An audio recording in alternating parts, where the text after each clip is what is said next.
Hello dear friends, welcome to our channel exam zone academy. आज हम लोग पहले पढ़ेंगे कि इंडियन पॉलिटी की जो 9th नंबर क्लास है, इससे पहले 8 क्लासें हो चुकी हैं और आप सभी लोगों को 2021 की बहुत सारी बधाइयाँ और हैप्पी न्यू ईयर्स। और आप सभी 2021 में अपने लक्ष्य को पूरा कर सकें। ठीक है दोस्तों, चलो स्टार्ट करता हूँ। आज का जो पहला क्वेश्चन से सभी भाइयों को राम राम। ठीक है, जय हिंद, सत श्री अकाल। और ठीक है, चलो स्टार्ट करता हूँ पहला क्वेश्चन से। आज किसी विधानमंडल के किसी सदस्य द्वारा प्रस्तुत प्रस्ताव को जन महत्व का अविलंब मामला मानते हुए जो चर्चा की जाती है उसे क्या कहते हैं? तो कोई भी ऐसा प्रस्ताव है जो जनता के महत्व के लिए है, जन महत्व का होता है, तो उसे क्या कहा जाता है? स्थगन प्रस्ताव कहा जाता है, कि अविश्वास प्रस्ताव कहा जाता है, कि कटौती प्रस्ताव, की उपर्युक्त में से कोई नहीं। तो कटौती प्रस्ताव तो ये वित्त विधेयक पे लाया जाता है, बजट में कटौती या वेतन में कटौती से संबंधित कटौती प्रस्ताव। अविश्वास प्रस्ताव क्या होता है? जब विपक्ष को ये लगता है कि या किसी मंत्रिमंडल को अपन विश्वास प्राप्त नहीं होता है, ठीक है, तो किसी मंत्री के खिलाफ अविश्वास प्रस्ताव लाया जाता है या गवर्नमेंट के खिलाफ लाया जाता है।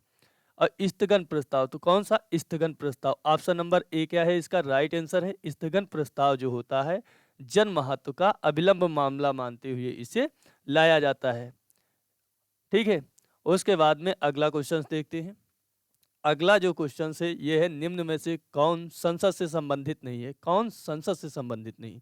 आमुख है, स्थगन है, भंग करना, बर्खास्त करना। आमुख होता है, क्या होता? आमुख और स्थगन और भंग करना, ये तीनों क्या है? ये संसद की शब्दावलियां हैं। जबकि बर्खास्त करना, जैसे क्या होता है, किसी को बर्खास्त करना, पद से बर्खास्त करना, तो ये क्या होता है? ये संसद का संबंधित नहीं है। तो ऑप्शन नंबर डी क्या हो जाएगा? इसका राइट आंसर हो जाएगा। उसके बाद में अगला क्वेश्चन देखते हैं। अगला क्वेश्चन क्या कहता है? यदि संसद किसी विशिष्ट उद्देश्य के लिए कोई समिति नियुक्त करे तो उसे क्या कहते हैं? कोई विशिष्ट बात सुनना हो, किसी विशिष्ट उद्देश्य के लिए स्टैंडिंग समिति बनती है, कि तदर्थ समिति बनती है, कि संयुक्त समिति बनती है, कि स्थायी समिति बनती है? तो देखो, तो अगर किसी विशिष्ट उद्देश्य के लिए कोई भी समिति की नियुक्ति की जाती है उसे तदर्थ समिति कहते हैं। क्या कहते हैं? तदर्थ समिति कहते हैं। तो ऑप्शन नंबर बी क्या हो जाएगा इसका? राइट आंसर हो जाएगा। क्या हो जाएगा? बी क्या हो जाएगा इसका? राइट आंसर हो जाएगा। उसके बाद में अगला क्वेश्चन, मंत्रिपरिषद में शामिल नहीं है। क्या मंत्रिपरिषद में शामिल नहीं? कैबिनेट मंत्री, राज्य मंत्री, कैबिनेट सचिव, बिना विभाग के मंत्री। तो देखो, कैबिनेट मंत्री मंत्रिपरिषद में क्या क्या होता है? एक कैबिनेट स्तर के मंत्री होते हैं, कैबिनेट स्तर के होते हैं। उसके बाद में एक राज्य स्तर के राज्य मंत्री होते हैं। उसके बाद में उपमंत्री होते हैं। क्या होते? उपमंत्री होते हैं। उपमंत्री वो होते हैं जो क्या होते हैं? राज्य मंत्री, और इनको सलाह देने के लिए होते हैं, उन्हें उपमंत्री कहते हैं। तो ये बिना विभाग के, इनके पास कोई विभाग नहीं होता है। लेकिन कैबिनेट जो राज्य कैबिनेट मंत्री होते हैं वो अपने विभाग के मंत्री होते हैं। जबकि राज्य मंत्री जो होते हैं, तो इनको स्वतंत्र मंत्री बना दिया जाता है। राज्यों के लिए अपना क्या होता है? एक विभाग दे दिया जाता है, उसके लिए इन्हें राज्य मंत्री कहा जाता है। उस राज्य के ये राज्य मंत्री बन जाते हैं उस विभाग के। ठीक है, और तो ऑप्शन नंबर सी क्या हो जाएगा? कैबिनेट सचिव जो होता है मंत्रिपरिषद का हिस्सा नहीं हो, शामिल नहीं होता है। तो ऑप्शन नंबर सी क्या हो जाएगा इसका? राइट आंसर हो जाएगा। ठीक है, और अनुच्छेद 74 में मंत्रिपरिषद की बात की गई है। किसकी बात की गई है? मंत्रिपरिषद की बात की गई है। उसके बाद में अगला क्वेश्चन से, संसद में अविश्वास प्रस्ताव के बारे में निम्नलिखित में से कौन सही है? संविधान में इसका उल्लेख नहीं है। यार, संविधान में अविश्वास प्रस्ताव का उल्लेख नहीं है। उसके बाद में एक अविश्वास प्रस्ताव के बाद दूसरा क्या कहता है? एक अविश्वास प्रस्ताव के बाद में दूसरा अविश्वास प्रस्ताव पेश करने के लिए 6 माह की अवधि होनी चाहिए। सदन में प्रस्तुत करने से पहले कम से कम 100 व्यक्ति उस प्रस्ताव का समर्थन अवश्य करें। यह केवल लोकसभा में प्रस्तुत किया जा सकता है। तो देखो, कौन सा ऑप्शन जो है इसमें कहा गया है, कौन सा ऑप्शन जो है इसमें, कौन सा जो है वो सही है? तो देखो, जो संसद में अविश्वास प्रस्ताव लाया जाता है, अविश्वास प्रस्ताव लाया जाता है, उसका संविधान में उल्लेख है, तो ये वाला गलत हो गया। क्या हो गया, संविधान में अविश्वास प्रस्ताव क्या क्या है, उल्लेख है, क्या है, उल्लेख है। तो इसका कहा गया है अविश्वास प्रस्ताव के बारे में निम्नलिखित में से कौन सा सही है। तो संविधान में इसका उल्लेख नहीं है, अविश्वास प्रस्ताव जो है ये संविधान में उल्लेख नहीं सही है। एक अविश्वास प्रस्ताव के बाद दूसरा अविश्वास प्रस्ताव लाने के लिए 6 महीने की अवधि, ये बात नहीं की गई। सदन में प्रस्तुत करने से पहले कम से कम 100 व्यक्ति उस पर, नहीं, ये भी बात नहीं। यह केवल लोकसभा में, क्योंकि अविश्वास प्रस्ताव लोकसभा में लाया जाता है। तो ऑप्शन ए और डी इसके दोनों क्या हो जाएंगे, सही हो जाएंगे। इसका क्या होता है, संविधान में इसका कोई उल्लेख नहीं होता है। क्या होता है, इसका उल्लेख नहीं होता है। ठीक है, उसमें यही कहा गया। उसके बाद में अगला क्वेश्चन देखते हैं। अगला क्वेश्चन से केंद्रीय मंत्रिपरिषद के विरुद्ध अविश्वास प्रस्ताव कहाँ प्रस्तुत किया जा सकता है। केंद्रीय मंत्रिपरिषद के विरुद्ध अविश्वास प्रस्ताव कहाँ पेश किया जाता है, केवल राज्यसभा में, केवल लोकसभा में, लोकसभा और राज्यसभा दोनों, राज्य की विधानसभाओं में। तो अविश्वास प्रस्ताव है किसके विरुद्ध लाओगे भाई, गवर्नमेंट के खिलाफ लाओगे। किसके खिलाफ लाओगे, गवर्नमेंट के खिलाफ लाओगे। तो कहाँ लाओगे, लोकसभा में, क्योंकि वही एक अस्थायी सदन होता है, उसे ही भंग किया जा सकता है। क्योंकि सर्वोच्च कार्यपालिका किस में, लोकसभा में निहित होती, क्योंकि मंत्रिपरिषद होती, तो उसी के विरुद्ध तो अविश्वास प्रस्ताव लाया जाएगा। तो ऑप्शन नंबर बी क्या हो जाएगा, इसका राइट आंसर हो जाएगा। उसके बाद में अगला क्वेश्चन से, 1 वर्ष तक राजस्व एकत्र करने का प्रस्ताव सरकार की किस विधि द्वारा करती है। आर्थिक विधेयक द्वारा, वित्त विधेयक द्वारा, कि अनुपूरक विधेयक द्वारा, कि उपर्युक्त में से कोई नहीं। तो 1 वर्ष तक का एक राजस्व एकत्र करने का जो प्रस्ताव होता है वो सरकार की विधि होती है, उसे वित्त विधेयक कहते हैं। क्या कहते हैं, वित्त विधेयक द्वारा एकत्र करती है। और ये इसमें अब वार्षिक जो वित्तीय विवरण की बात की गई है वो बजट की, जिसे कहते हैं अनुच्छेद 112 में, किसमें, अनुच्छेद 112 में की गई है। जबकि धन विधेयक की बात जो की गई है वो किस में की गई है, वो बात की गई 110 में। उसके बाद में अगला क्वेश्चन देखते हैं। अगला क्वेश्चन से, भारतीय संसद राज्य के किसी विषय पर कानून बनाने के लिए सक्षम है यदि अनुच्छेद 352 के अंतर्गत आपात स्थिति लागू हो। ठीक है, आपात स्थिति लागू हो तो संसद बना सकती है। देश के 2 या अधिक राज्यों की विधानसभाओं के अनुरोध पर, देश के 2 या अधिक विधानसभाओं के अनुरोध पे, तो ये भी बात सही है। लेकिन राष्ट्रपति के आशय पर संदेश संसद को भेजें, ये गलत बात है। तो ए और बी, ऑप्शन नंबर डी क्या हो जाएगा, राइट आंसर हो जाएगा। क्योंकि अगर अध्यादेश भी लागू है तब भी संसद क्या होती है, अगर अनुच्छेद 123 के तहत क्या हो, अध्यादेश लागू किया हो राष्ट्रपति ने, तब भी क्या होगा, स्टेट पे, राज्य में क्या, सेंट्रल गवर्नमेंट कानून बना सकती है। अगर राष्ट्रपति शासन 356 के तहत लागू हो तब भी क्या कानून बना सकती है। उसके बाद कहा गया है 2 या 2 से अधिक राज्यों ने अपनी सहमति दे दें तो भी क्या होता है, कानून बना सकती है संसद। अगर उसके बाद में अगर कोई विशेष महत्व का मुद्दा है और राज्य के महत्व, राज्य की के लिए बहुत ज़्यादा आवश्यक है, तो 2/3 अगर साधारण बहुमत से राज्यसभा पास कर देती है तो उस विषय पे कानून बनाने का अधिकार भी संसद को मिल जाता है। तो इसका जो ऑप्शन नंबर डी क्या हो जाएगा, ए और बी क्या हो जाएगा, राइट आंसर हो जाएगा ऑप्शन नंबर डी। उसके बाद में अगला क्वेश्चन से, भारत के संविधान की कौन सी अनुसूची राज्यसभा में सीटों के बंटवारा का निर्धारण करती, तीसरी अनुसूची, चौथी अनुसूची, पांचवी अनुसूची, छठी अनुसूची। तो देखो तीसरी में क्या है, दूसरी में तो सैलरी की बात की गई है, दूसरी में सैलरी की बात, तीसरी में शपथ की बात की गई है, किसकी बात की गई, शपथ की बात की गई। चौथी में किसकी, राज्यसभा में सीटों का आवंटन की बात की गई है। ठीक है, राज्यसभा में सीटों की आवंटन की बात की गई है।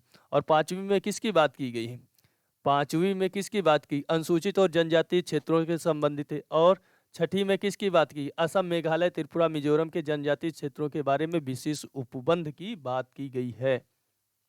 और सातवीं में किसकी बात की गई है, समवर्ती अनुसूचियों की बात की गई है।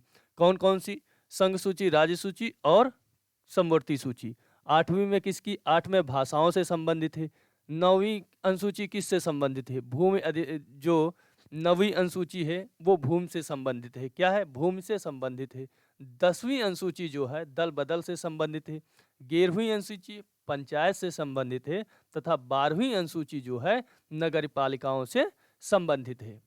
ठीक है, और मूल संविधान में कितनी, 8 अनुसूचियां थी, बाद में 4 जोड़ी गई थी।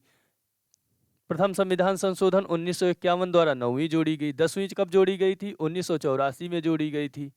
ठीक है, उसके बाद में अगला क्वेश्चन से, निम्न किस सदन में अध्यक्ष को सदन का सदस्य नहीं होता है? बहुत अच्छा क्वेश्चन से, किस सदन में अध्यक्ष को सदन का सदस्य नहीं होता? लोकसभा में, राज्यसभा में, विधानसभा में, विधान परिषद में। तो किस में नहीं होता? राज्यसभा में। राज्यसभा में क्या होता है? अध्यक्ष जो होता है वो कौन होता है? वो उपराष्ट्रपति होता है। उपराष्ट्रपति क्या होता है? उस सदन का अध्यक्ष सदस्य नहीं होता है। तो ऑप्शन नंबर बी क्या हो जाएगा इसका? राइट आंसर हो जाएगा। बी क्या हो जाएगा? राइट आंसर हो जाएगा। जबकि लोकसभा में क्या होता है? लोकसभा के जो सदस्य चुने जाते हैं उसी में से एक को क्या लोकसभा अध्यक्ष चुन लिया जाता है, एक को उपाध्यक्ष चुन लिया जाता है। और यही प्रक्रिया विधानसभा में होती है और यही प्रक्रिया विधान परिषद में भी होती है। तो ऑप्शन नंबर इसका बी क्या हो जाएगा? राइट आंसर हो जाएगा। उसके बाद में अगला क्वेश्चन देखते हैं। अगला क्वेश्चन जो है, भारतीय संसद की सबसे महत्वपूर्ण विशेषता है। यह भारत में संघ विधान मंडल है, इसमें राष्ट्रपति भी शामिल है, यह द्विसदनीय स्वरूप है, संसद का ऊपरी सदन कभी भंग नहीं होता। तो इसकी जो विशेषता है तो कौन सी है? कौन सी इसकी विशेषता है? तो इसकी जो विशेषता है भारतीय संसद की, इसमें राष्ट्रपति भी शामिल होता है। क्या होता है? राष्ट्रपति भी शामिल होता है। भारतीय संसद की यही सबसे महत्वपूर्ण विशेषता है। और ये 79 में बात की गई। किसमें? अनुच्छेद 79 में।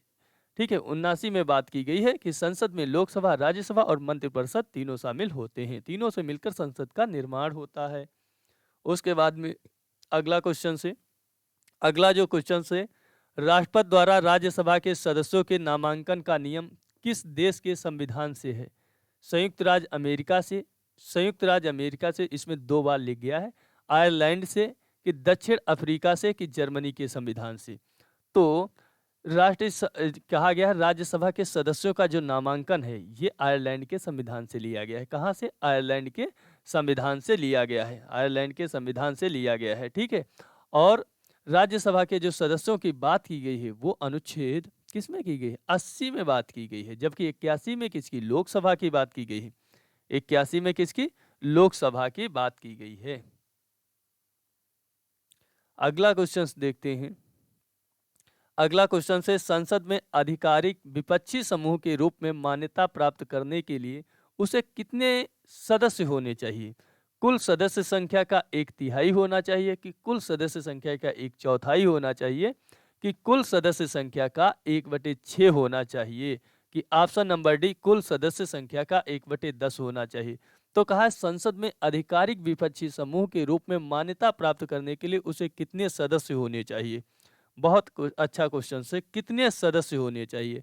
तो इसमें है कि कुल सदस्य का 1/10 होना चाहिए। कितना होना चाहिए? गणपूर्त मतलब कुल सदस्य का 1/10 होना चाहिए। ठीक है, विपक्षी समूह के लिए। तो ऑप्शन नंबर डी क्या हो जाएगा? राइट आंसर हो जाएगा। उसके बाद में अगला क्वेश्चन से, निम्न में से कौन सा प्रस्ताव संघीय बजट से संबंधित है? स्थगन, निंदा, कटौती, उपयुक्त में से कोई नहीं। तो देखो, संघीय बजट से कौन सा होता है? कटौती होता है। निंदा क्या होता है? किसी के कार्य की आलोचना करने के लिए निंदा प्रस्ताव लाया जाता है। स्थगन क्या होता है? महत्वपूर्ण मुद्दों पर लाया जाता। तो ऑप्शन नंबर इसका क्या हो जाएगा? सी क्या हो जाएगा? राइट आंसर हो जाएगा। उसके बाद में अगला क्वेश्चन देखते हैं।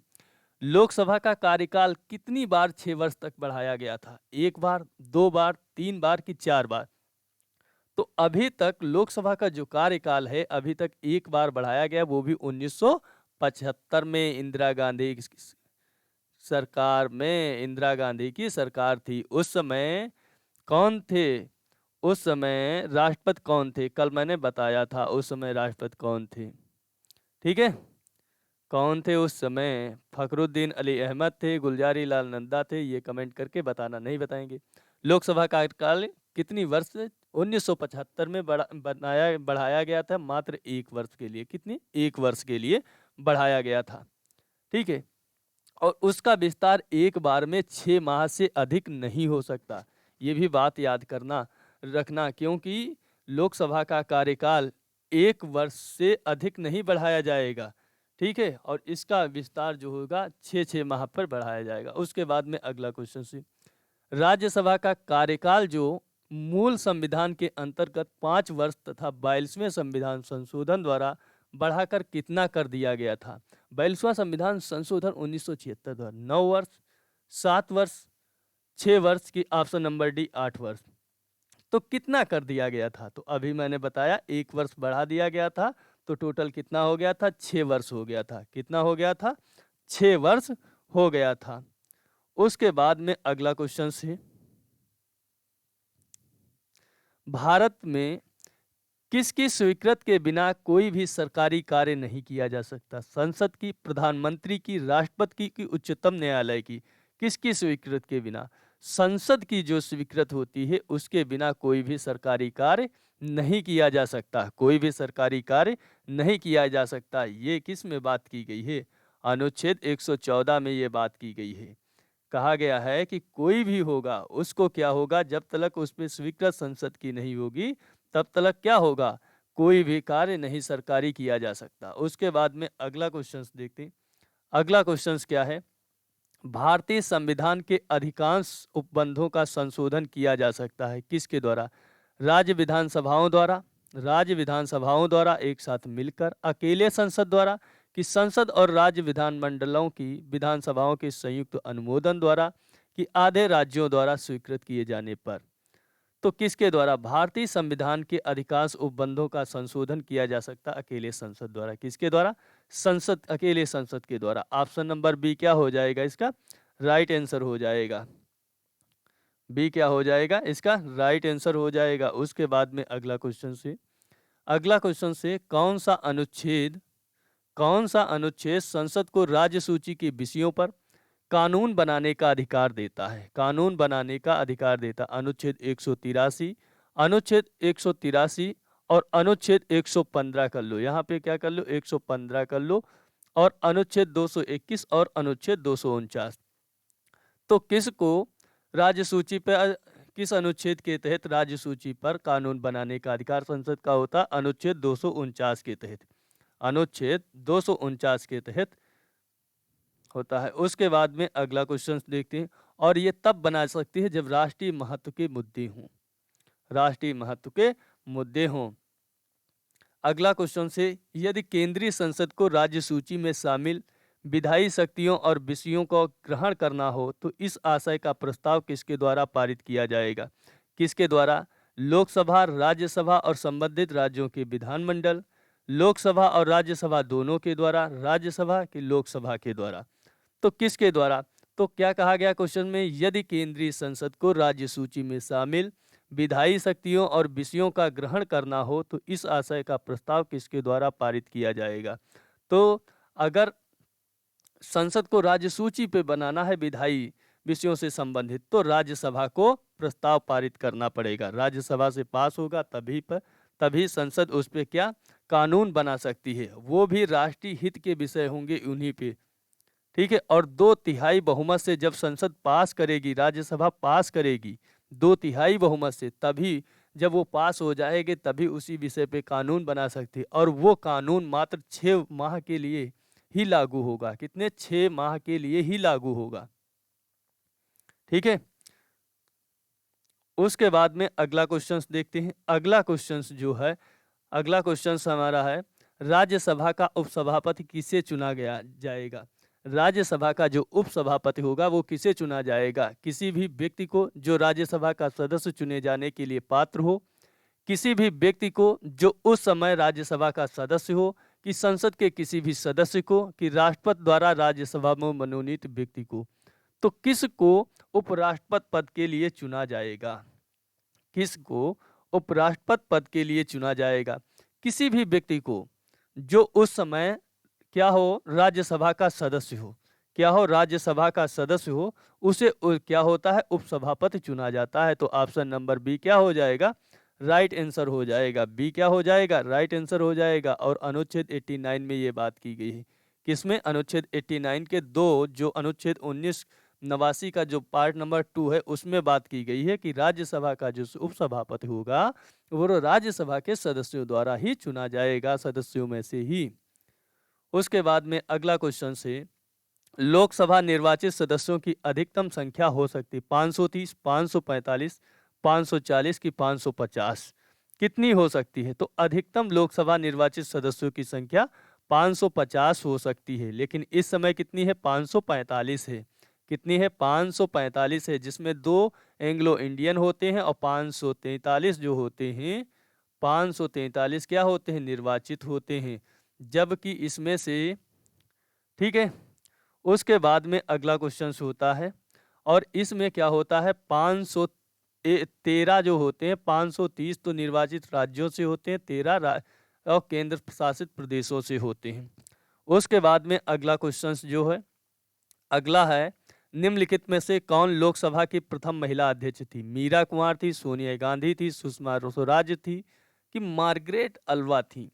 तो प्रथम महिला जो अध्यक्ष थी वो लोकसभा की कौन थी? वो 4 जून 2009 से 4 जून 2009 से कब तक रही थी? 4 जून 2014 तक रही थी। उनका नाम क्या था? मीरा कुमार।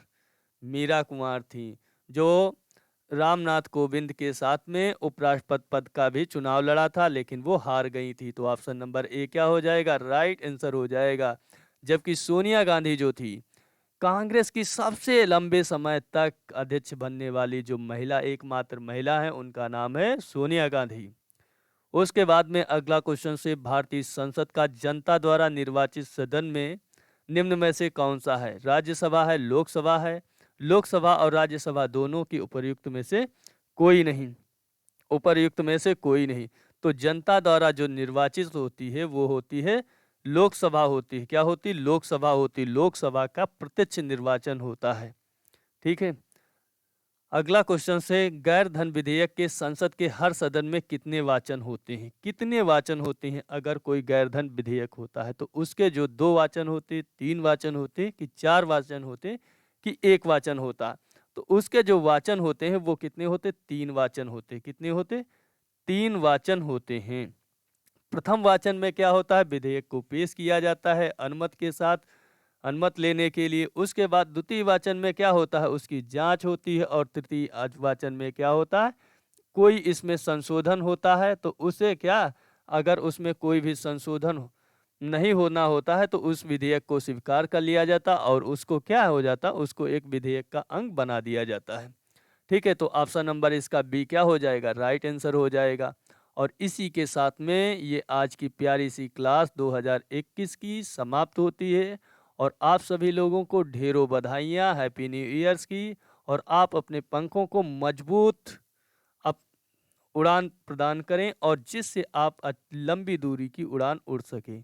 ठीक है। और मैं आप सभी लोगों के साथ हूँ। और अगर आपको ये वीडियो पसंद आती तो लाइक कर देना, चैनल को सब्सक्राइब कर देना। ठीक है दोस्तों, मिलता हूँ नेक्स्ट वीडियो में। जय हिंद दोस्तों।